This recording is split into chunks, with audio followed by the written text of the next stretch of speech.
What does 300 miles an hour actually feel like in a car you can legally drive on the street?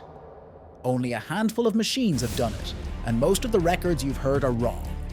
Some runs were only one way, some weren't independently verified, and some weren't even done in real production cars. So, who really holds the crown? Today, we're counting down the top 5 fastest street legal cars in the world. Stick around and make sure you're subscribed, because this one's going to change how you see top speed records forever.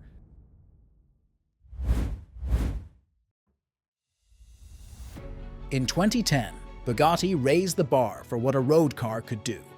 On Volkswagen's private test track in Erlesien, with its endless straight designed for extreme speeds, the VEYRON Supersport became the new king. Behind the wheel was Pierre-Henri Raffanel, a former Le Mans driver who pushed the car past 267 miles per hour. What made this historic was not just the number, but the way it was measured. The car ran in both directions, and the average speed was officially recorded at 267 miles per hour, or 431 kilometers per hour. Independent inspectors from Germany's TÜV verified the run, and Guinness World Records accepted it as the fastest production car in the world. The VEYRON Supersport was more than just raw power. Its 8-liter quad-turbocharged W16 engine produced around 1,200 horsepower. At those speeds, the real challenge wasn't just horsepower, it was surviving the heat and the air itself. At 250 miles per hour, the tires generate enormous friction and risk overheating. And the air pressure on the car's body wants to lift it off the ground. Bugatti engineered advanced cooling systems and carefully balanced aerodynamics to keep the car both fast and stable. But there was one controversy. The record car was free of the electronic speed limiter that capped customer cars at 258 miles per hour. Guinness briefly questioned if this meant the record was invalid. After review, they reinstated the record, confirming the limiter did not alter the fundamental design of the car. So, the VEYRON Supersport's achievement stood.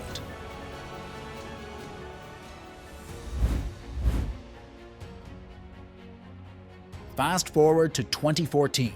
This time, the challenge didn't come from Europe. It came from Texas, and the stage wasn't a test track, but the runway where space shuttles used to land. On Valentine's Day, 2014, Hennessey Performance took its creation, the VENOM GT, to NASA's Kennedy Space Center. With test driver Brian Smith at the wheel, the VENOM unleashed its fury on the shuttle landing strip. The car hit 270.49 miles per hour, edging past the Bugatti's top speed. The VENOM GT was a very different animal from the Bugatti. Instead of a luxury hypercar, this was a lightweight missile. It was built on a Lotus Exige chassis, stripped down and stretched, then fitted with a twin-turbo 7-liter V8, pushing over 1,200 horsepower. With less weight and massive power, it had an insane power-to-weight ratio. But here's where the record gets complicated. Hennessey was only allowed to run in one direction.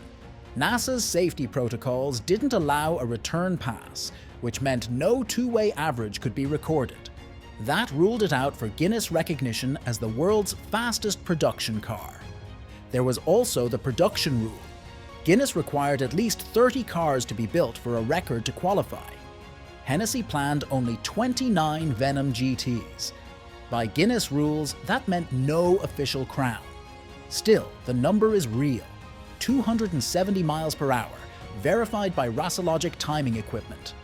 It's faster than the VEYRON Supersport in absolute terms, even if it didn't meet Guinness standards.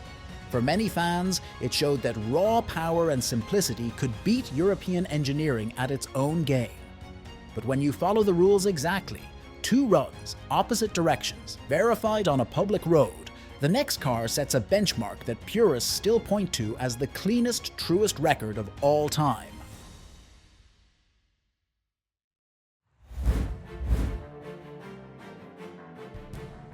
By 2017, the hypercar world had been split by debates. With one-way runs, private test tracks, and production loopholes, everything felt unstable. But then KOENIGSEGG decided to silence the arguments. They chose a public highway in Nevada, closed it down and went for the record where anyone could, in theory, drive the very same road. On November 4th, test driver Nicholas Lilia pushed the AGERA RS to a two-way average of 277.9 miles per hour. In one direction, he hit 284.55 miles per hour. Both runs were recorded with Rasologic V-Box equipment, independently verified and free of excuses. This was the gold standard, a production car on a public road running in both directions to cancel out wind and gradient. The most incredible part was the tires. The AGERA RS used Michelin Pilot Sport Cup 2S, the exact same street-legal tires you could buy for your own car. At nearly 280 miles per hour, the forces on those tires were immense. The heat, the centrifugal load, and the tiny contact patch all had to hold together at speeds no one thought possible. The fact that they did is still one of the most impressive engineering feats in this entire story. Koenigsegg's approach was also different from Bugatti's. Instead of chasing stability with a massive, heavy, long-tail design, they built lightness and efficiency into the car. Their focus was on aerobalance and minimizing drag without sacrificing downforce. So the AGERA RS didn't just break the record. It redefined what people thought a street-legal car could do outside of a test track. For purists, this remains the cleanest speed record in history. Two-way verified on a real road in a car that customers actually owned. It was the perfect statement. At nearly 280 miles an hour, this car can cover a mile before you can even decide whether to subscribe. So don't overthink it. Hit the button faster than a Koenigsegg shift.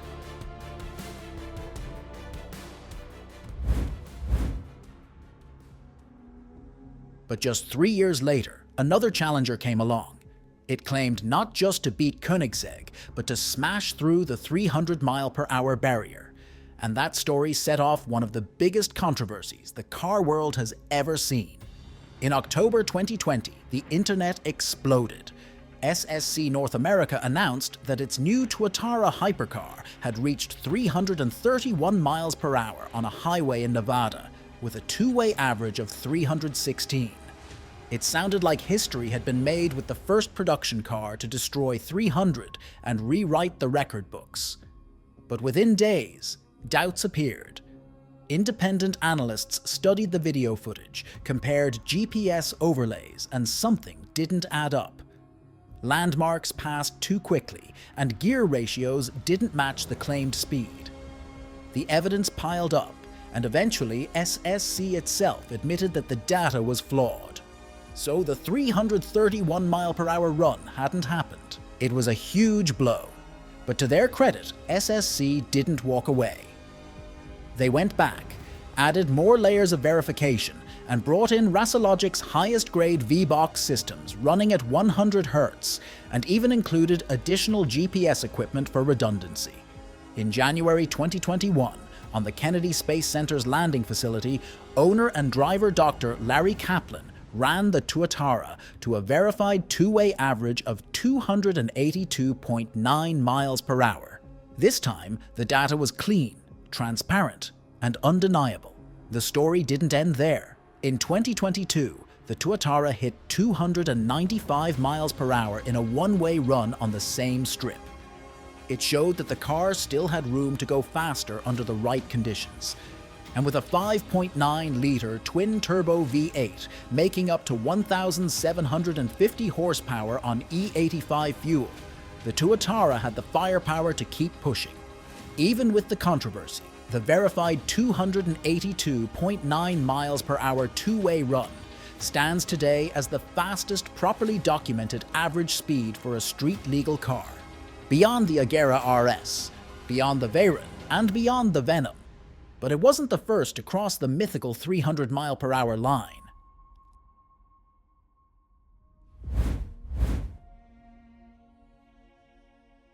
There are moments in history that feel bigger than a record. They feel like someone breaking through a wall that the world thought was unbreakable. For cars, that wall was 300 miles per hour.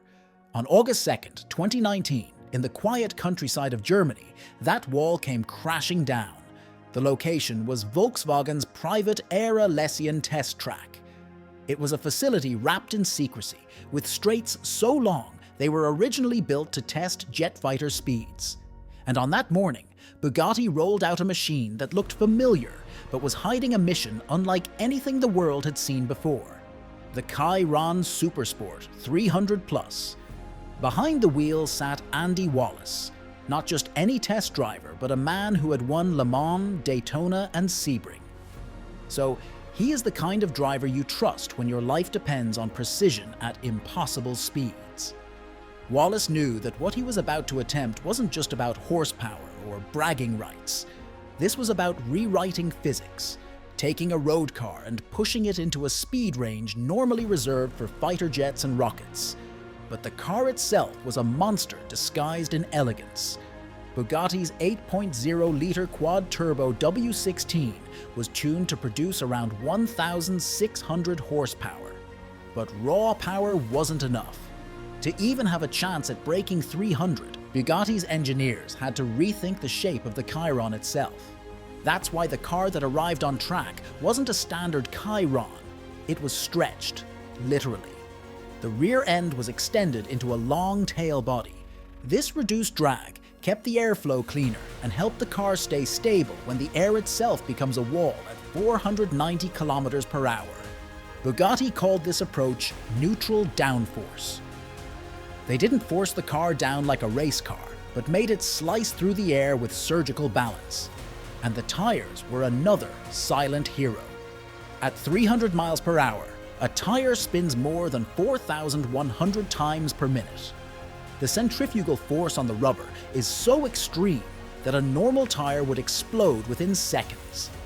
So, Michelin stepped in and built a special version of their Pilot Sport Cup 2. Every single tire was X-rayed before being approved, searching for flaws invisible to the human eye.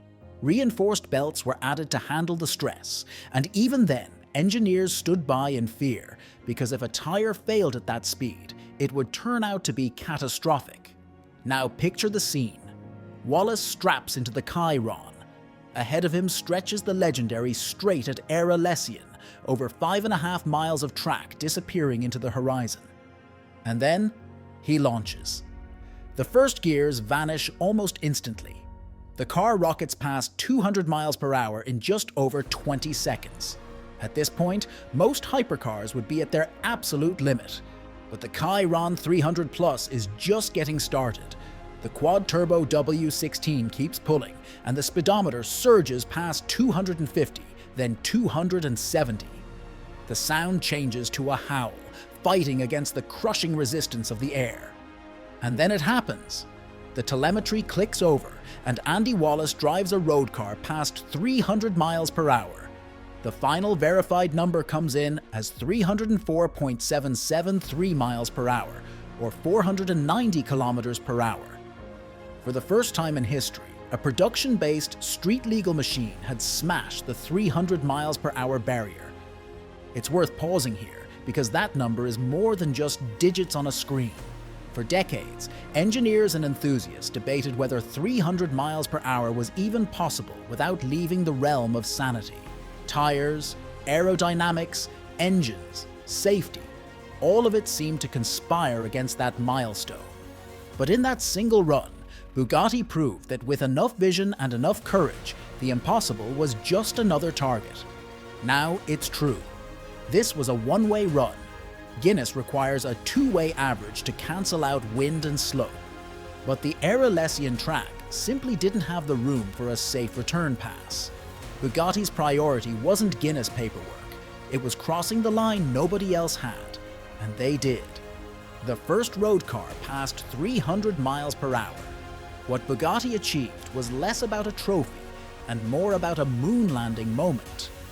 A moment that said cars built for the road could touch speeds we once associated only with jets.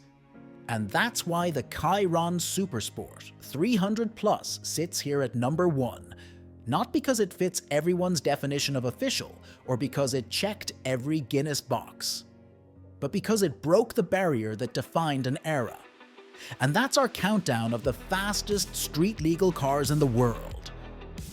But now I want to hear from you. What did you think of these records, and what insane speed challenge or extreme record should we cover next?